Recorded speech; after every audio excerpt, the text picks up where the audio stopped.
Good evening, Danville. Alan Shields here, Chief of Police for the town, and we're 10-8 and in service to all of you, which means we're here to safeguard the lives, rights, and property of everyone we serve, and we do that with the intent of making people's lives better. This is a live show, so if you have questions, throw them in the chat on Facebook, and we'll get to them during the show. If I can't answer it during the show, I'll circle back after and answer it there. Make sure, if you're watching on YouTube, like and subscribe, and then if you don't mind helping us out a little bit, throw a thumbs up or something on Facebook or forward this to a friend. And that way we can keep this going so long as the numbers stay up. We've got a good show today. We're going to talk about how to be a victim, and we're actually going to kick off a series. I'm going to kind of cover the wave tops, and then we'll get into some details as the coming weeks go, and we'll start pushing some stuff out that way. We're also going to talk about ways you can stay connected with us, and we're going to talk about active threat training. That is the last segment from the town council meeting a week and a half ago, where I presented an update to the town council, and I wanted to give that a special segment, almost as a pitch to all of you, to as a way to engage and get that training out into the community. First off, if you want to be a part of contributing to make Danville better, we have a local roadway safety plan. We are in the window where you can provide your comments, your feedback. There's a link in the description. Click on it, and you can set a pin or a box, and you can say there is a problem in this area, and we'll work to address it. And then let me show one thing real quick. I actually had it for later, but as a result of the feedback that we get from all of you, we were told that you wanted more information out there, more data, more enforcement, more engineering solutions. So we bought, and I had them over my shoulder here, but if they were here, they wouldn't be out in the field. It's the radar speed sign. So for a couple of weeks I had it here, but we've thrown them out in the field, and I've got a good picture of one out. This is on what I would say the more experienced, not the older, but the more experienced section of Comunidad Sahara. And that's the your speed sign. So you can see they're very easy for us to attach. It's not a big wonky trailer. That is an area where if we wanted to park a trailer, where do you park the trailer? We'd be blocking access into that neighborhood. We'd be blocking the roadway. There was no way for us to put a big speed trailer there. This is a much easier solution for us to put it out. And what you'll see is as a car goes by, it will list their speed the entire time they're in the cone. And if they exceed the speed limit, it will give a flashing light. And so there will be a warning saying that they're going too fast. So those are one of the things that we put in play, and we hope that we get some good feedback on that. That is part of our roadway safety plan in general, as far as how we keep things safe. But if you want to contribute to that, go to the link in the description and let us know where we should be making engineering improvements for the town. There is a special notice. We've got a 4th of July parade coming up Monday, July 4th. And there is a change to the route, and we've been trying to push this out. Kiwanis has been pushing this out, and I want to let all of you know that it is still going to start at the high school, and it's going to travel all the way down through our downtown area. And as soon as it hits the Town and Country Drive, it's going to make a right turn. So right before Town and Country Shopping Center, Livery, and the Lucky Shopping Center, it's going to turn right. So that section of roadway from Sycamore Valley Road and the Boulevard up to Town and Country, that section of roadway is actually going to be open. And so people will be able to access Lucky's, Town and Country, the Livery, and those shopping centers. And we're going to divert that parade onto Town and Country, and it will effectively end at San Ramon Valley Boulevard and Town and Country. And so if you want to view the parade, just make sure you're north of there. The rest of the parade route is intact. It's like it normally is. It's going to run downtown. So if you've already reserved a restaurant spot or one of those, that'll be there. Also, a reminder on the chairs. We will be out looking to make sure that there's not chairs blocking walkways and roadways. Chairs are allowed out at 6 the night before on the 3rd of July. So Sunday night, you can go out and set out chairs, but you just can't block a pedestrian walkway or the roadway. So please don't put them in the pedestrian walkways or the roadways. And have a good time. This is going to be great. And I would say this, make sure when you go down there, bring something to hydrate with. It has the potential to be very, very warm on some of these 4th of Julys. We will have search and rescue out there. We will have San Ramon Valley Fire will be out there. So if there's heat-related illnesses or things like that, we can get to you. But as we always say on the show, we want to be in the prevention category more so than we want to be in the response. So make sure you're staying hydrated for that. The other thing we have going is National Night Out, August 2nd. We've already got 9 or 10, I believe, communities hooked up, and they're ready to go, and they are set up. And we usually run with about 19 or 20, but this is August 2nd. It's in the evening hours, usually from about 6 to 9.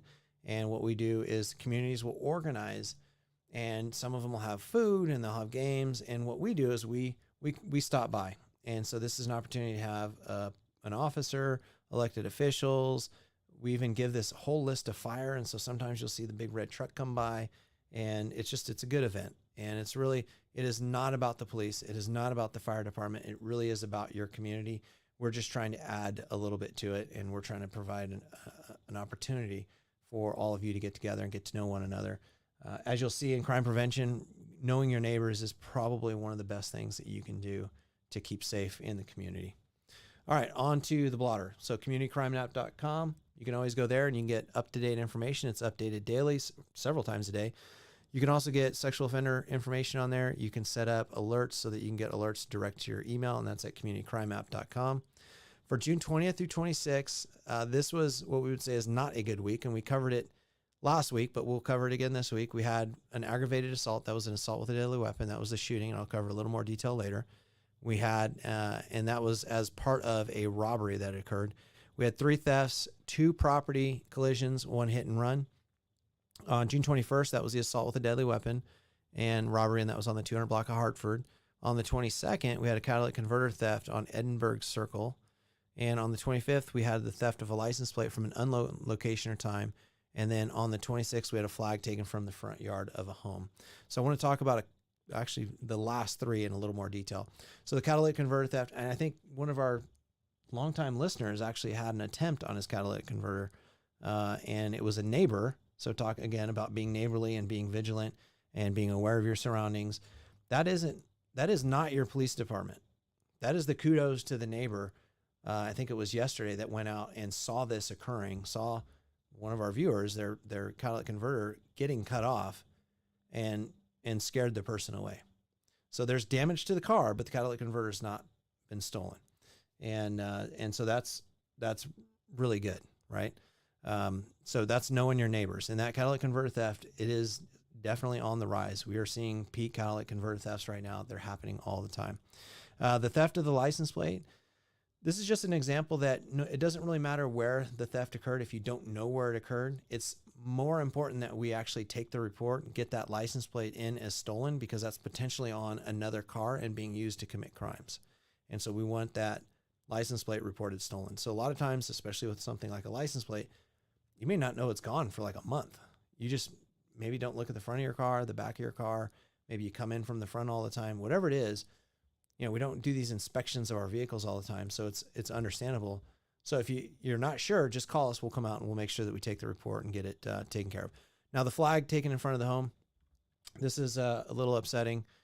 It was a pride flag. It was taken in front of the home. It was ripped down and part of the home was damaged. And I know that there have been some others just from looking at some of the social media, but we had 1 report last week. It looks like we got 1 more report in this week. In the report this week, we did get some video, and it looks like it might be a teen or a young adult based on what our officer told me from his observations on the video.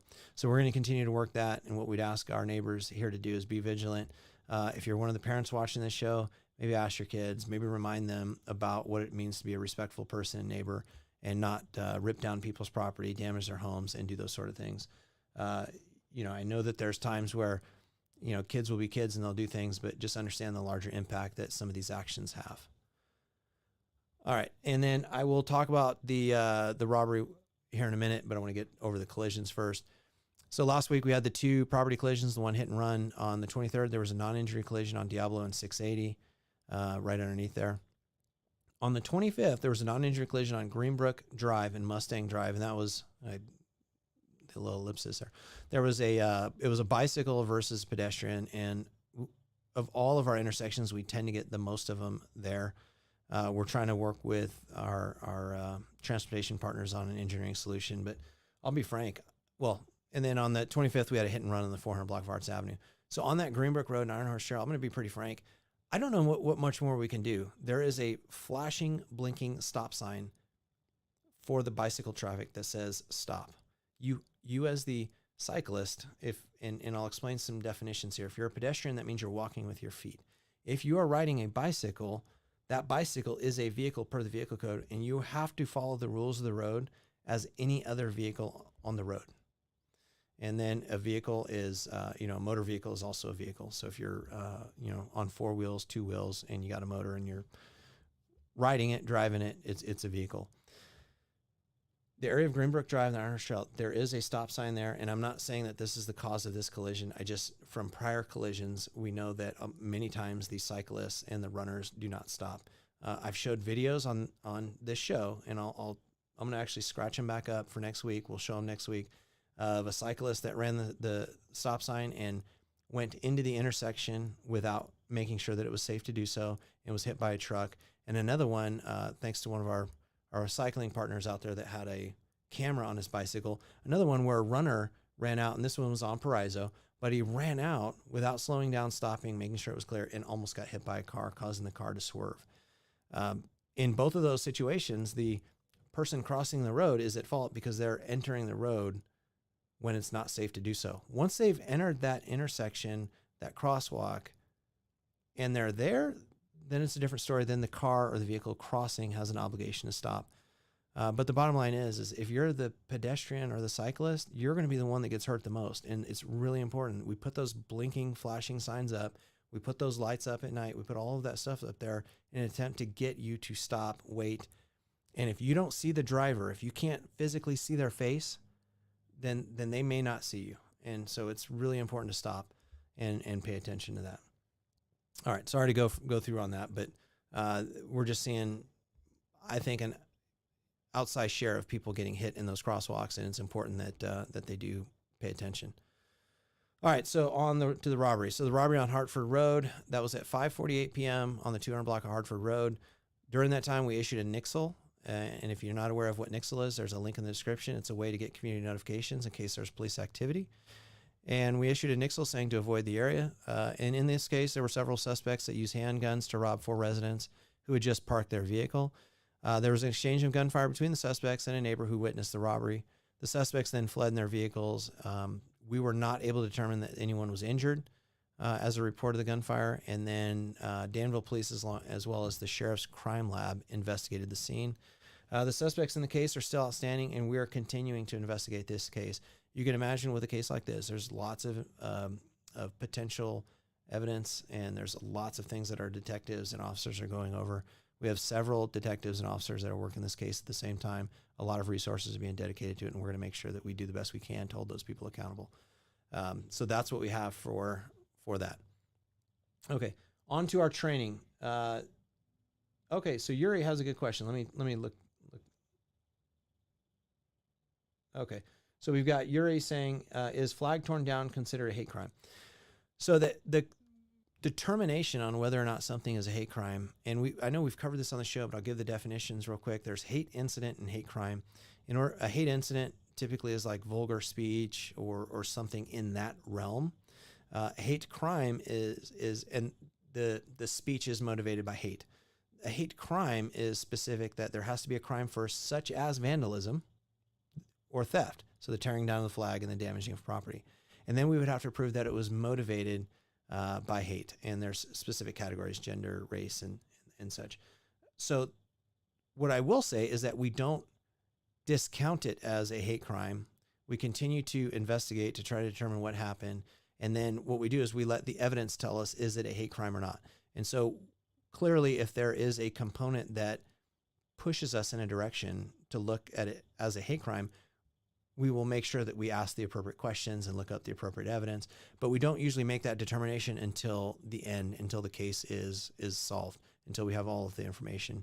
And we just let the data tell us. And frankly, we do that with all of the crimes that we investigate. If there is a crime, we try very hard not to close off, not to pick a path and frankly, do a biased investigation. We put the different theories out on the table, but we try to collect all the evidence and let the evidence tell us what it is. And then Eric says, were charges put against neighbor? Curious how they fired without fear of their own lives. So we're not at the point where this case is even closed yet. So we're not at that case. So the way an investigation usually happens, and I'll kind of go over like a policy statement, if you will. The way a case happens is a crime occurs. It is investigated.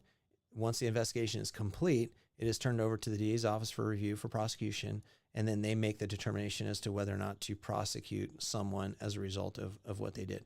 But it sounds like you kind of have two parts to your question here, and I'm not going to speak specifically to the case because it would be hyper inappropriate for me to do that. But you said curious how they fired without fear for their own lives. And what I'll say is use of force, even in the civilian world, it's in defense of your life or the life of another. And that is typically the standard that's viewed. And what I'll do, Eric, since you raised the question, is in a future show, I'll actually break out a segment on that, and we'll talk about that. But it's a very complex subject. And that's why we say these situations, even for law enforcement, when it comes to use of force, we try to think as many steps prior to the incident as we can to try to avoid it. So if there's things that we can do along the way to divert it, to avoid that confrontation, that's where we want to go. So Eric, great question. In fact, let me write that one down, and I'll talk about use of force and whatnot. But the one thing I can't do, and I'll make sure to preface it right now, is we don't give legal advice when it comes to civil type issues and what you can do and can't do. We try to work on prevention, but we will cover that in a future show. All right. So we do quarterly updates to the council. We do one annual report in March, and then every quarter after that, we give them a little update and just let them know what the police department is doing to serve the community. I talked about traffic safety and outreach on the last show as the first two components we covered. The third component we covered was what we call active threat training. It's something for the internal side that we do once a year at a minimum. And what it is we get together at a location. We send all of the Danville officers there. We actually invite other members of the sheriff's office in as well from the patrol station houses from Lafayette and Orinda. We offer this to them as well. And then we even throw it down to San Ramon Valley Fire, and we will be extending the invitation to San Ramon Police as well if they wanted to send some people over. And what it is the training for us is where we go and we learn what it is to meet the objectives in an active threat environment. And that is and this is a little blunt, but it's to stop the killing and stop the dying, and it's in that order. And so we train our officers on both. So one is how do they seek out and what tools do they have available to them to continue and press forward to stop someone who is actively hurting someone else. And it's important for me as the chief to make sure that the officers have two major components, that they're well-trained and they're well-equipped. And thankfully, working for the sheriff's office, as a lieutenant for the sheriff's office, our sheriff's deputies are very well-trained. They always receive well above the required post minimum for trainings.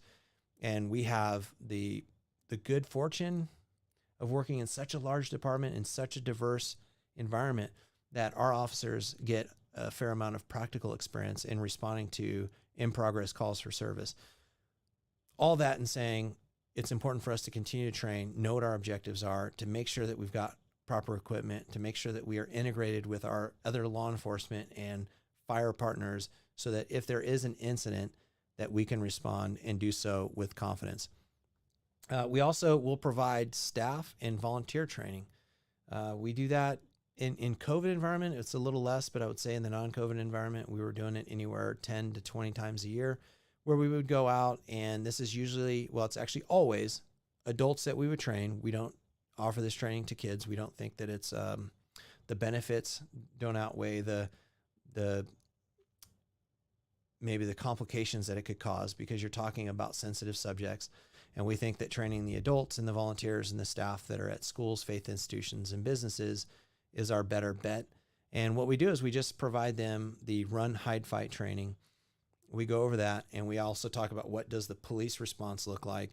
And the whole idea is we want to empower staff, volunteers, teachers, people at faith institutions, businesses. We want to empower them with the thought and the courage to do something should there be an active threat event. And that's anywhere. It could be when they're out shopping. It could be when they're actually on campus. It really doesn't matter. And so we want to make sure that they're empowered to take action and not be pushed into a state of inaction. But so a lot of the training also centers on being prepared ahead of a potential threat and what you can do to make sure that your site is as secure as reasonably is necessary. We also do threat assessments, and those are either through what we call CPTED, and that's crime prevention through environmental design. And what we do for businesses, faith institutions, or schools that ask for it is we'll go out and we'll just do a survey. It really is it's not complex. It's not to the level that an engineer would do it. So we don't plot out plans for where a fence should go and where a light should go, but we simply look at design ideas that open a property up to criminality. And we look at it from a general sense, not just an active threat environment, but also are you likely to be a victim of a burglary because you've got poor lighting, overgrown bushes, you've got no site security, it's a closed business at night and your parking lot's wide open and it allows access to the back. So we're going to be looking for those sort of things. Usually when it comes to schools, we're looking for single access points, multiple exit points, those sort of things. And we'll just note that, and we'll then provide a written document to the resident, to the business owner, to the person that at the faith institution, at the school, whoever it is that requests it, will come out and do that. Information on that can be found on our website under crime prevention. We also do on-the-spot threat assessment. So if someone says, hey, I think there is an issue, this person has sent me a concerning text message, threat, something that has information that they feel law enforcement should look into, we'll do a threat assessment based on that as well. And then we're also connected in. We're very fortunate, again, being part of the sheriff's office, it really is a great deal where we have one of our sheriff's deputies that's actually embedded with NCRIC, which is Northern California Regional Information Center. It's an information sharing center amongst law enforcement agencies where we get bulletins. Danville actually uploads information to them to share with the greater Bay Area. And it's where we can get threat assessments. Like for the 4th of July, we'll give them a heads up and say, hey, we've got this large event. Can you help us with a threat assessment? And what they'll do is they'll look not only at Danville, but they'll look regionally and see if there's anything that we should be aware of, and they will respond back to us with that. So just staying connected, having those relationships, but frankly, having that close-in relationship really works for us. And kind of a fun fact, the Contra Costa Sheriff's deputy that's assigned to NCRIC was actually a Danville deputy for a long time. He was actually one of our traffic officers and really did a great job of keeping the traffic safe here. So that's what we have going there. I'm going to check the chat real quick. Looks like there's a long one here. Each SRV USD school should also have a site council and some option for a dedicated safety council that is a partnership between principal, parents, and law enforcement. SRV schools will give you the safety plan upon request if you ask. So Eric is right. And I'll say this is for all the schools. In fact, I was just meeting with the principal at St. Isidore School and reviewing their operations plan and talking about exactly that. And so with, San Ramon Valley Christian Academy, St. Isidore's, the San Ramon Valley School District, law enforcement is involved in that. Our active threat training that we hold, we tend to make it a little bit of a roadshow. So I personally, since I've been here, I've been to all of the high schools, the middle schools, and our private schools. So I think there's one middle school that we have to hit, and we'll have hit them all since I've been here. And so we try to do that, and we try to engage the staff at those schools as well. It's just a good way to share information. And the idea is this should be fairly transparent. This is something that should be out there and everybody should be aware of. All right. Let's move on to the last spot. And this is kind of the meat of the show on this one, to be honest with you. And it is the final thought, but it's going to be a little bit of a long one. This is how not to be a victim. I'm going to try to cover the wave tops. I'm not going to dive too deep on anything just yet. And we're going to break it out for future shows over the coming weeks. But we had a lot of requests for this, and this is just in general. And I know that we put this out a lot of times when it comes to cars and how to be safe when you're driving your car, when you're parking your car, what to do with a purse, a backpack. I know I talk about when I ride my bike, I'm actually the one, I take my backpack into the store. I don't leave it in the car. I certainly don't leave it on my bicycle. I don't even leave my helmet on my bicycle. Actually, funny enough, you can probably see me walking through the Lenardi's actually in about an hour with this red bike, getting dinner to bring home. So I even take my bike because I don't want anything to get ripped off or stolen. So we're going to cover some of that right now, but I want to cover the crime triangle real quick because this is the basis for how we keep Danville safe. It's a proven system, and it basically says that there are 3 points to crime. For a crime to be committed, you have to have all three of these. You have to have a motivated offender. In other words, you have to have the person that is victimizing someone else. You have to have a bad location or a lack of suitable site management. This could be your dark area of a park. It could be an unlit area. It could be an overgrown area. It could be an area that has no lighting or cameras, anything like that invites crime to happen. And then you have to have a suitable target or victim. And a suitable target or victim, that's us, right? That would be me if I'm in my car truck leaving my backpack on the front seat of my car, right? That could be me agreeing to meet someone to sell them a very expensive bicycle and doing it at an unknown location to me, right? Instead of maybe picking a shopping center or picking somewhere where there's cameras, or what we like to recommend is we've got a safe trade zone out front here that we have a camera trained on, and it's 2 parking spots. You'll see there's people that do custody exchanges there. There are sales that happen there, and it's 2 spots, and we've got a camera that's focused right there. So that would be a bad site for a motivated offender to commit a crime. And if you think about it like this, we'll use a jogger example, the jogger that's running through a park. So joggers running through a park, poorly lit area, overgrown, out of the way of anyone else. There's no soccer games or baseball games or anything like that. I mean, you're talking about a back corner of a park. It's not lit, and a motivated offender attacks that person. So the 3 things. If the motivated offender is not there, the crime doesn't occur. If the victim, if the jogger chooses not to run over there and instead picks a path that is safer, they're less likely to be a victim. And then if we, as the guardians of that area, if we make sure that it is properly maintained, if it's well lit, then we know that there's less likely to be crime. So this is, again, a lot of times I get credit as the chief for how safe Danville is. And I'm probably the person that deserves the credit the least. First off, all of you do, because you do a fantastic job of maintaining your properties, looking out for one another, looking over your shoulder, reporting things when you see it. And then I'll tell you this, your town maintenance staff, the people that go out and you see them blowing off the leaves, you see them trimming the bushes, the trees. We have some of the most beautiful parks, the beautiful open spaces. It is wonderful here. And I'll tell you right now, I know that crime is less because of the efforts that they take. And I know that we've got our dark corners of parks that we're trying to work on and manage. And if you think about one of them, it's up on Sycamore Park on the west side. It's how you access it from behind the Rock Church. I know that kids go up there and they do stuff, and our officers are kind of playing whack-a-mole going up there. So I'll be the one to admit, we don't manage that site well. And so we're thinking from a law enforcement perspective, how can we manage that over the summer to avoid having kids go up there and do things that might not be so good for them. I'm going to break real quick. I just want to check the chat because it looks like we're getting some large ones here. So Lily Ruth says, I understand you discussed parking safety, but I kindly ask that you fix the taco truck situation at the intersection of Stone Valley Road and Glenwood Court. Our entire court has asked the police multiple times to enforce the no parking signs. Well, Lily, so we have, and we've actually done some structural, and I think you've been on the email chain. We actually put some barricades up to try to put an engineering solution to keep people from parking there.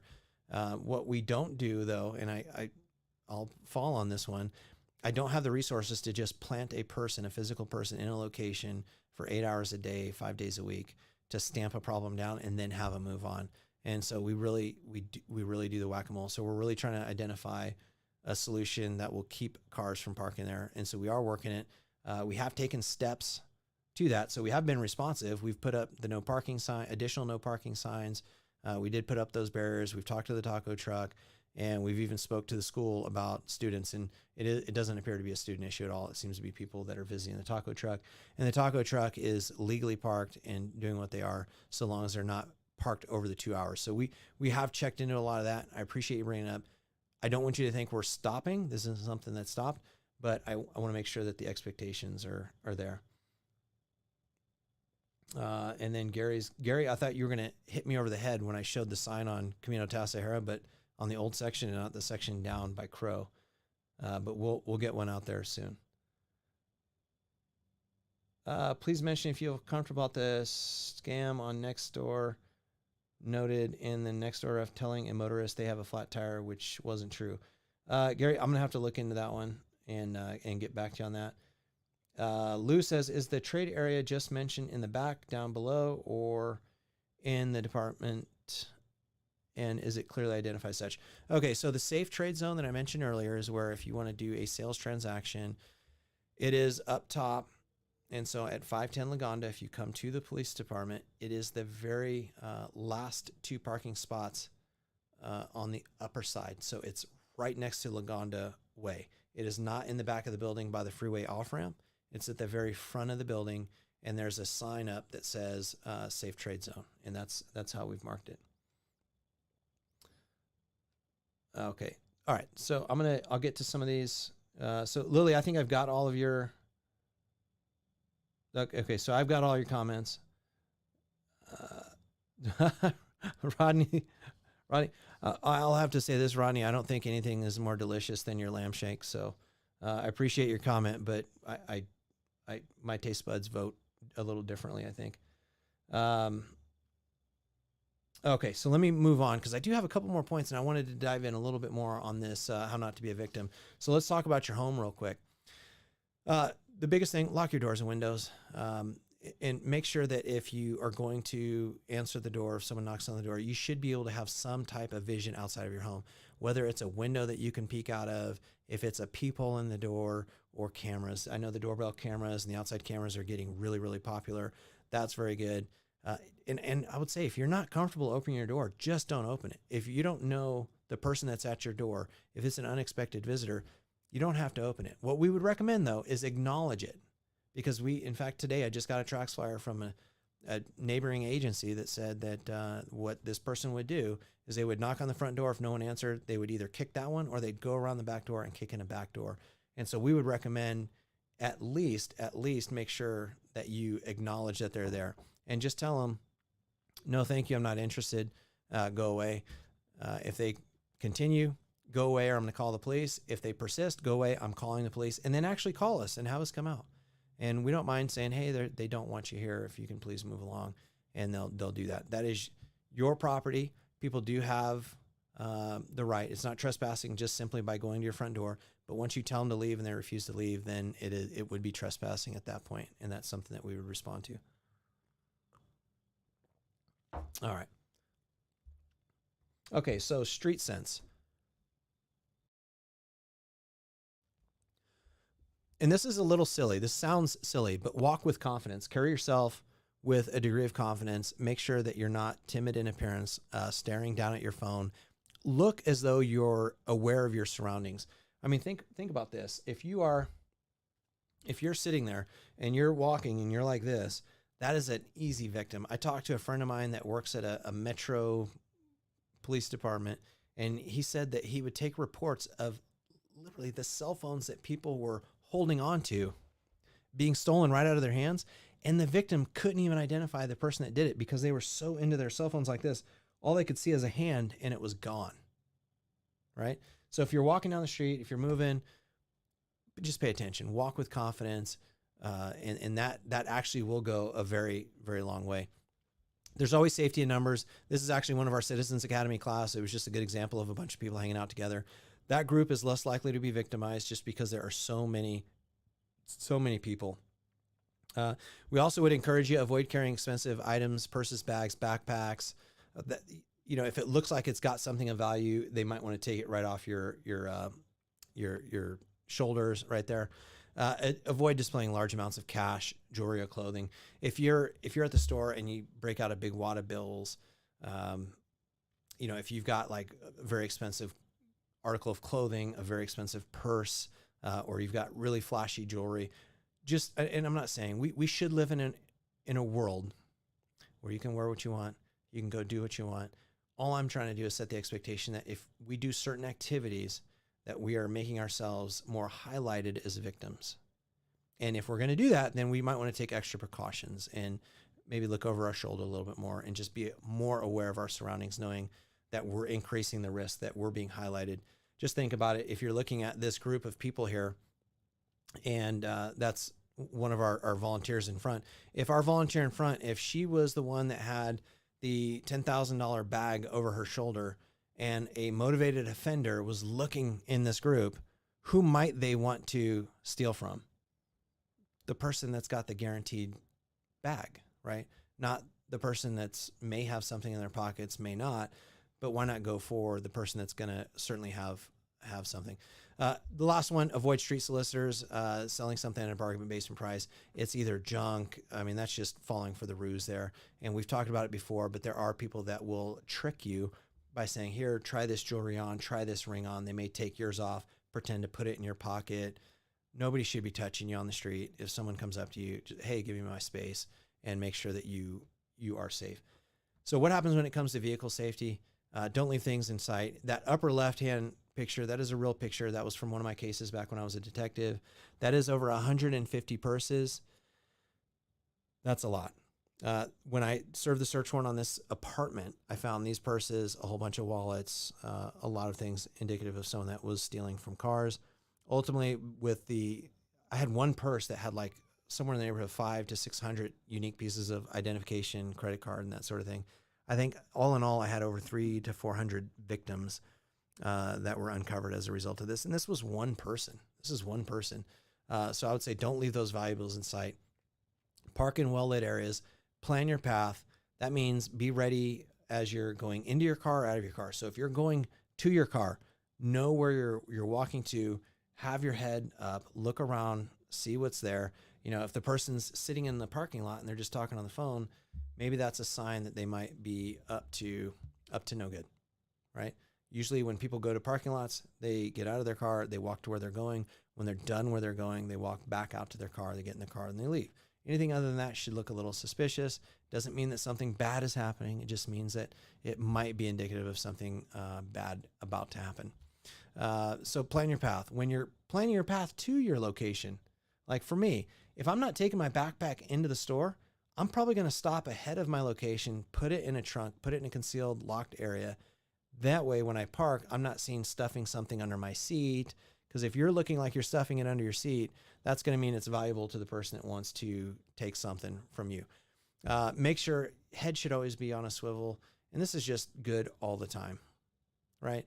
And just make sure you're looking around. If you are doing something that might be a little more risky. In other words, if you've got expensive jewelry on, if you had, a lot of cash on you, maybe you just came from a location and purchased that nice watch, know that there might be someone that is looking to victimize you. That might be the time where you're really paying attention and really looking around. And so what would happen if you were to see someone, and this is the last bullet there, if someone is following you, what do you do? Do you go home and try to run in real quick? No, we don't recommend that. We say don't go home. Instead, just go to the police station, go to a fire station. If you're in an unfamiliar area, you can just continue to drive and you can call police and we'll come and we'll meet you at a location. Now, we've actually done this in town. This has happened. And sometimes someone just gets afraid and thinks someone's following them. And we just go and meet. And a lot of times the cops come and the person magically disappears, right? And that's good, right? We've prevented the crime at that point, or a potential crime, or maybe it was someone that just had an excess amount of fear. We've also had it in issues of domestic violence where someone is following a domestic violence victim, right? So don't try to handle that situation on your own. Head to the police station, call 911, get the police involved, and get us involved early. That way we can be there before anything bad happens. This next one is going to seem really silly because we don't have too many of these in town, but this is what do you do in enclosed spaces, elevators. The bottom line is, and I'm not going to read off all the bullets here, but make sure that you are careful on when you choose to enter an elevator and get off if you feel uncomfortable. And if you're going to get on an elevator, the best place to stand is by the controls, because that's where the alarm button is. And know if it's a push pull, what are you going to do? And if you feel uncomfortable or you are attacked, you can always hit that alarm button. But prevention is better. So if you feel uncomfortable, just don't get on the elevator. If someone gets on that makes you uncomfortable, get off the elevator and catch the next one. That's our recommendation there. So I think we have got 2 buildings, maybe 3 that have elevators in town. And I'm going to get fact checked, and someone's going to tell me it was like 12. But so that's what we have. And we're going to go in a little more detail. And what I'm going to try to do is dig up some old cases, maybe some photos or videos to help illustrate some of the examples. And we'll go in more depth on how to avoid being a victim. A lot of it, though, can be really summed up. Just be vigilant and respond when you see something that raises the hair on the back of your neck. Just do something. All right, I'm going to check the chat and see if we have anything. Okay, so it looks like no. Yeah, so Lily, you're right. The bottom line is the food may be great, but we've got to obey the rules because they're there to keep people safe. Lily, no, your safety is important, so that I can tell you that. Okay, so Vicky, thank you to our fine neighbors that heard and saw and hollered at the thieves as they were cutting the catalytic converter. Vicky, I don't know how to spell it either. I always have to use spell check, so I'm with you on that one. Off her son's car and fled without taking the converter, so thank you for being aware of weird noises in a quiet night. And thank you for DPD and coming out in the middle of the night. Fun fact, we work 24 hours a day, so not that big of a deal for us to come out. Huge deal for your neighbor to notice it and go out and do a good job. So you're absolutely right, Vicky. Huge kudos to your neighbor. And when you do witness a crime that's happening, what we recommend doing is be a very good witness. We don't want you actually getting involved and trying to tackle the people and do that sort of thing. So we don't want someone to get hurt. What we recommend is be a good witness, call the police out there, get us out there right away, and we'll handle it. And that's the advice that we would recommend. Okay, I don't see any more comments. And I think the only person I have to circle back on will be Eric. And Eric, my commitment to you is we will cover that question on a future show. And so what I'll say is, everybody, if you're catching this show late, we've got a 4th of July parade coming up. The parade route has changed. It still starts at San Ramon Valley High. It will continue down Harts Avenue, and it will continue past Harts Way onto San Ramon Valley Boulevard, but it will stop short of the old one. It'll stop at Town and Country. So if you're familiar with where the Town and Country Shopping Center, the livery, it's not going to go past any of that. So it will stop at Town and Country. So if you want to see the parade, be somewhere downtown or north of Town and Country. So Oak Court is good, where the reviewing stand usually is. All of that is good. But Town and Country is the end. So the road is going to be open. So if you decide to go out February, what month are we in? July 3rd, to do the chair thing at 6 o'clock, and you put your chairs out on San Ramon Valley Boulevard and south of Town and Country, you're not going to have a spot. And if you're one of the ones that parks the trucks or cars to get that nice elevated spot, it's not going to be there. So please, we've been putting this out on social media. We've been putting it out here. Kiwanis has been putting it out. Please let people know that the route has shortened and to avoid that. Also, make sure you stay hydrated. It can get really hot. I know it starts at 9. It's usually over by about noon, but we've been having some really hot days. So really look out for that. Okay. And then if you want to join us for National Night Out, that's August 2nd. In the description, there's Lindsay Ortiz. It's her email address. All you have to do is send her an email with the information on where it's going to be. And what we'll do is we're going to coordinate all of those. We've already got about 10 neighborhoods signed up. And this is an opportunity for your neighborhood to get together. I'm not saying you have to barbecue something, but that usually brings out a lot of people. Throw some food on the table, and we will come by. We'll give the list to fire. Fire usually comes by as well. And it's a good time. But it really is about you and your community. And if you want to keep the roads safer, I know we've had some recommendations here. So Lily, this one's for you. Go on the local roadway safety plan and drop a pin. There's a description. There's a link in the description. You can drop a pin or do a square, and then you can also list what your concerns are. And this is what the transportation team is going to use to prioritize transportation projects moving forward. So please jump on that. And if you have any questions on that, you can always hit me up direct. But the site is really easy. There's a link in the description. Click on it, and you'll be off to the races on that. All right, I don't see any further questions. So with that, we are 10:10, which means we're off for the day. And when I say we, I mean me, because there's still cops on the street doing their thing. But we're always 10:8 and in service to all of you, which means we're here to safeguard the lives, rights, and property of people we serve. And we do that with the intent of making people's lives better. Thank you, Danville. Have a good night.